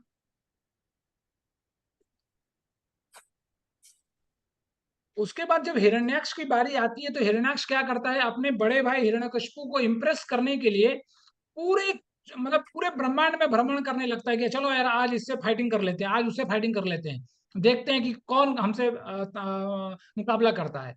ऐसे करते करते पूरे ब्रह्मांड में वो भागने लगता है। जहां देवता लोग जाता है तो देवता लोग, स्वर्ग ऑलरेडी खाली है, मैंने इंद्र ने अपना गद्दी पहले से दे रखा है हिरण्याक्ष को, मैंने खाली कर रखा है, एम्प्टी, कोई है ही नहीं लड़ने के लिए। मतलब जब इतना कुछ वो करता है, अंततः वो असंतुष्ट हो जाता है कि अरे यार कोई है ही नहीं मुझसे फाइटिंग करने के लिए, लड़ाई करने के लिए, युद्ध करने के लिए कोई है ही नहीं मुझसे, तो मैं क्या करूंगा, चलो जैसे बोलते हैं ना कि आ बैल मुझे मार, वही काम हिरण्याक्ष करता है। हिरण्याक्ष क्या करता है कि समुद्र में डूब जाता है। जैसे ही समुद्र में छलांग मारता है तो पूरे का पूरा समुद्र मतलब त्राही त्राही मचाने लगते हैं, जितने भी जलचर होते हैं सब त्राही त्राही करने लगते हैं। अंततः वो क्या करते हैं, पूरे जो वरुण देव का जो पूरे राजधानी है जिसको विभावरी कहते हैं, उस पर कंट्रोल कर लेता है। पूरे के पूरे मतलब वरुण लोक को कैप्चर कर लेता है पूरा, और फिर वरुण देव को ललकारता है कि भाई, और ललकारता कैसे, जैसे बोलते हैं ना कि जब विनाश काल विपरीत क्या बोलते हैं, विनाश काल विपरीत बुद्धि, जब खुद का विनाश आ चढ़ता है तो इंसान ना चाहकर भी ऐसे ऐसे कार्य करता है कि उसका विनाश निश्चित हो जाता है।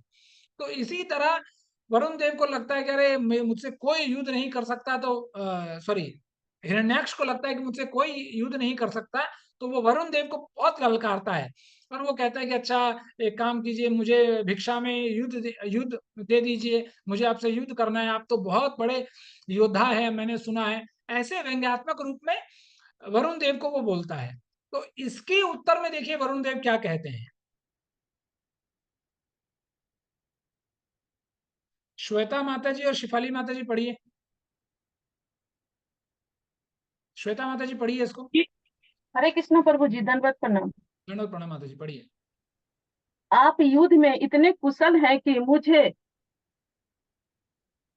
प्राचीन भगवान विष्णु के अलावा कोई और नहीं दिखता जो आपको युद्ध में संतुष्टि दे सके। इसलिए हे असुरों के प्रमुख, उनके पास जाओ जिनकी प्रशंसा तुम्हारे जैसे वीर भी करते हैं। हरे कृष्ण प्रभु जी, धन्यवाद। शिफाली माता जी पढ़िए।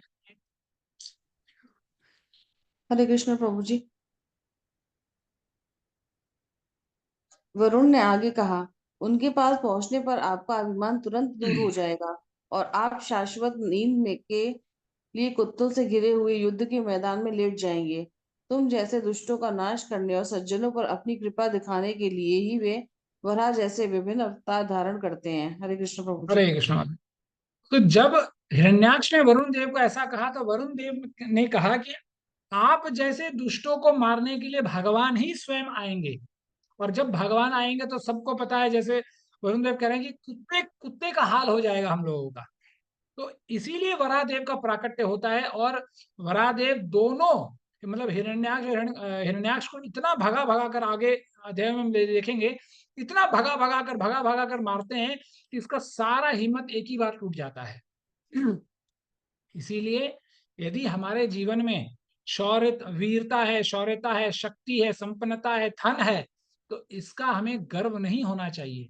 इसलिए भागवतम में भी एक जगह आया है कि यदि आपके जीवन में आपके पास सुंदर स्त्री हो, शिष्टाचार पुत्र हो, लक्ष्मी हो, शक्ति हो, संपन्नता हो, घर हो, गृहस्थी हो, गाड़ी हो, घोड़ा हो, यदि इन सब के होने के बावजूद यदि आपके जीवन में अहंकार नहीं है, तो ही हम ये कह सकते हैं कि हमारे ऊपर भगवान ने कृपा की है। नहीं तो ये विनाश का ही कारण बनेगा हमारे जीवन में कोई ना कोई।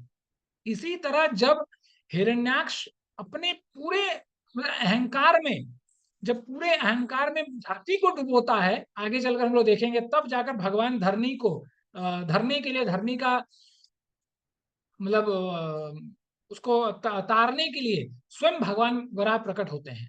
तो इस तरह इस पूरे अध्याय में हम लोगों ने देखा कि कैसे जब अनीति, अशिष्टाचार लोग, अनाधिकारिक लोग जब समाज में बढ़ जाएंगे तो धीरे धीरे समाज का भी क्षय होने लगेगा, और वही हाल हम अभी कलिकाल में भी देख रहे हैं। तो इसीलिए ये हमारा जिम्मेदारी है, ये हमारे ऊपर है कि हम अपने समाज को कैसे सुव्यवस्थित रूप में हम कर सके, व्यवस्थित कैसे कर सके। और व्यवस्थित अपने घर से चालू होता है। कैसे सबसे पहले हम अपने घर को सुव्यवस्थित करें, समाज को करें, फिर देश को करें। इसीलिए हम ऐसा कोई कार्य ना करें ताकि समाज अव्यवस्थित हो, क्योंकि अंततः उसका भुगतान हमें ही करना पड़ेगा, क्योंकि इसके अलावा दूसरा कोई उपाय नहीं है। ठीक है। तो जैसे इस तरह इस पूरे अध्याय का अंत होता है। तो अंत में जैसे वरुण देव ने कहा कि भगवान ही स्वयं आएंगे आपको, आपका उद्धार करने के लिए, आपको ललकारने के लिए, आपको आपके युद्ध करते हुए आपको संतुष्ट करने के लिए। तो जैसे ओम प्रभु जी ने पूछा कि ऐसा क्यों होता है कि भगवान के जो इतने पार्षद हैं, जो इतने प्यारे हैं, है ना, जिसको हम पर्सनल सर्वेंट बोलते हैं, पर्सनल असिस्टेंट, उनको भगवान ने राक्षस बनाकर नीचे भेज दिया, है ना, जो भगवान की सिक्योरिटी में लगे हुए थे। जैसे भगवान ने कहा कि, जैसे प्रभु जी ने कहा कि यदि वो सही मायने में पूछताछ नहीं करेंगे तो सिक्योरिटी ब्रीच हो जाएगा। लेकिन प्रभु जी, ये भगवान की लीला है। जब भगवान को वीर रस का आस्वादन करना है तो भगवान को वीर रस का आस्वादन भी किसी अपने से ही करवाना पड़ेगा, नहीं तो भगवान का बराबरी कौन कर सकता है। इसीलिए इस पूरे अध्याय में यदि आप देखे होंगे तो जब हिरण्याक्ष हिरण्यकशिपु का जन्म हो रहा है तो सुखदेव गोस्वामी महाराज, मतलब पूरे ब्रह्मांड का कोई दृष्टिकोण नहीं है जो उन्होंने छोड़ा, जो हिरण्याक्ष हिरण्यकशिपु के प्रभाव से पीड़ित ना हुआ हो। तो सोचिए इनके अंदर कितना पराक्रम रहा होगा। तो उस पराक्रम से ही भगवान अपना जोड़ कर सकते हैं, क्योंकि वही भगवान के पार्षद हैं, निज निज परिकर हैं वो भगवान के। नहीं तो भगवान आएंगे तो बोलिए, हम लोग जैसे लोग यदि भगवान से लड़ने जाएंगे तो देख के ही हम बेहोश हो जाएंगे। भगवान से तमाचा खाने का तो दूर रहा, लेकिन हिरण्याक्ष और हिरण्यकशिपु अंततः जो जय विजय थे, उनमें वो पराक्रम था जिससे लड़कर भगवान अपने जो वीर रस का जो आस्वादन था, उसका आस्वादन भगवान स्वयं कर पाते। जैसे भगवान कहते हैं ना कि भगवान ही अपने आप में रमे हुए हैं, भगवान ही भगवान में लीला कर रहे हैं। इसीलिए जब हम लोग जैसे बोलते हैं ना, सिय राममय जग जानी करो के ही सन करहि विरोध, कि जब पूरे समाज को जब हम राममय देखते हैं तो हम किसी से कभी विरोध नहीं करते। भगवान ही भगवान से बरत रहे हैं, कहा जाता है कि हर अंश में भगवान ही है। मतलब इस धरातल पर भी भगवान ही अपने आप में खेल रहे हैं, लेकिन बस अलग अलग किरदार में, अलग अलग नाम से, अलग अलग चेहरा, अलग अलग कैरेक्टर भगवान ने दे दिया है ताकि हम उसको रेक्टिफाई, रिकॉग्नाइज कर सके। नहीं तो भगवान ही, देखिए इसीलिए बोला जाता है कि भगवान ही अपने लीला को चुनते हैं और लीला में कौन सा किरदार प्ले करेगा वो भगवान चुनते हैं। नहीं तो बद जीवों का भगवान के लीलाओं में कोई एंट्री नहीं है, वो तो गेट के बाहर खड़े रहते हैं। हम जैसे लोग, हम लोग गेट के बाहर ही खड़े हैं। भगवान के लीला में सिर्फ भगवान के पार्षद ही, भगवान के परिकर ही एंट्री ले सकते हैं और वो भगवान के साथ खेल सकते हैं।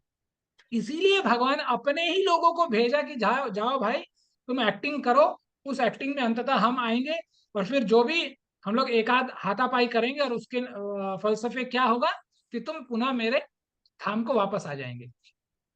प्रभु जी, आपने एक और प्रश्न पूछा था कि जैसे ये कहा जाता है कि जो भगवान के धाम चले जाते हैं वो पुनः वापस नहीं आते। जी प्रभु जी। ये बहुत बड़ा जनरल स्टेटमेंट है, लेकिन पूर्णतः सत्य नहीं है। ये 99.99% सत्य है कि जो एक बार भगवत धाम चला जाता है वो दूसरी बार नहीं आता। तो आप बोलेंगे भाई फिर वो भगवान, फिर इसके अनुसार तो फिर शास्त्र गलत हो गया। नहीं, गलत नहीं है। भगवान के धाम जाकर सिर्फ वही इंसान वापस आता है जिसको भगवान भेजते हैं। जब हम कहते हैं कि हम वापस आते हैं, इसका अर्थ क्या है?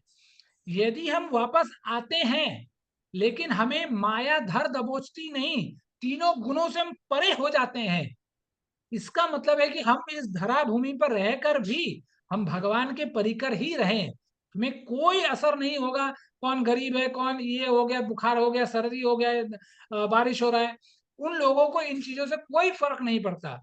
वो एक टक एकांत भाव में भगवान को अपना आश्रय मानकर भगवान का भजन में लगे रहता है।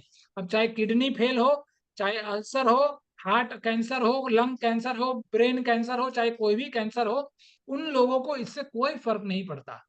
इसी का मतलब है। इसलिए आप ऐसे बहुत सारे उदाहरण है जो भगवान के अपने परिकर, भगवान भगवत धाम जाने के बाद भी वो इस समाज में आए और इस समाज को उन्होंने एक दिग्दर्शन करवाया।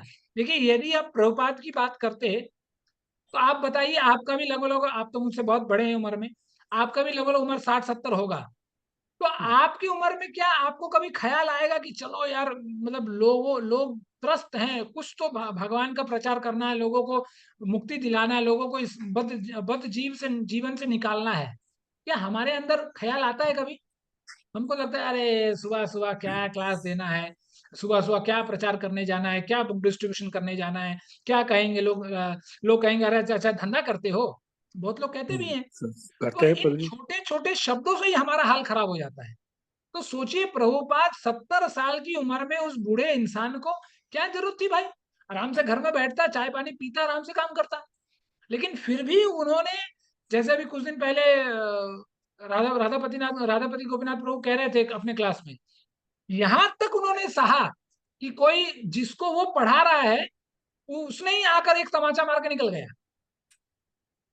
तो प्रभुपाद ने हम जैसे लोगों के लिए ना जाने क्या नहीं सहा।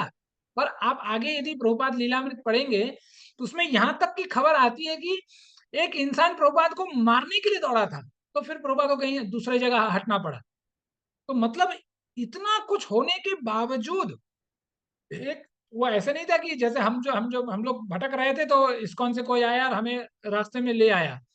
वो वैष्णव परिवार में ही जन्म लिए, वो चाहते तो अपने घर में आराम से बैठकर भजन कर सकते थे, क्या जरूरत है जद्दोजहद करने का। ये भगवान का प्लानिंग है। और हर कोई, कितने लोग हुए, प्रभुपाद कितने हुए, एक भक्ति सिद्धांत सरस्वती ठाकुर के अनेक अनुयायी हैं, अनेक अनुयायियों को उन्होंने प्रभुपाद से पहले विदेश भेज रखा था कि भाई जाकर विदेश में प्रचार करो, एक भी इंसान सफल नहीं हुआ। फिर प्रभुपाद जब गए तो प्रभुपाद ने अपना हरिनाम का झंडा लहराया। ये हर चीज चुना हुआ है और हर चीज हर इंसान के सिर पे सिरहाना बंधा हुआ है कि कौन इंसान कौन क्या कर सकता है। उसके अलावा हम कितना भी सर पीटे, हम कुछ नहीं कर सकते। ठीक है प्रभु जी, इस तरह अध्याय भी पूर्ण होता है और मैं आशा करता हूँ आपके उत्तर प्रश्न का उत्तर भी आपको मिल गया है।